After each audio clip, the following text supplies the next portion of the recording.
Hey guys, and welcome back to this channel. In this video I'll be showing you guys how you can convert any of your images to a PNG file. So I'm just going to actually use the file that they have here, like they have for instance this JPG file, and I want to save it as a PNG. You can even edit the photo and remove the background if you have the pro version.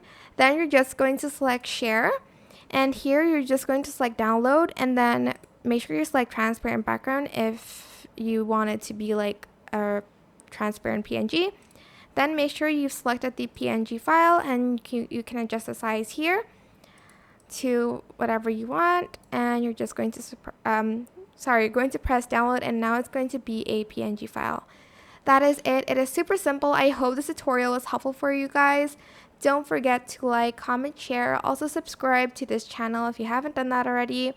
If you have any more questions, just leave it in the comment section down below. I will try my best to answer them all for you guys. And if you found this video helpful, please click the thanks button above the description box down below. Thank you so much for watching. Bye.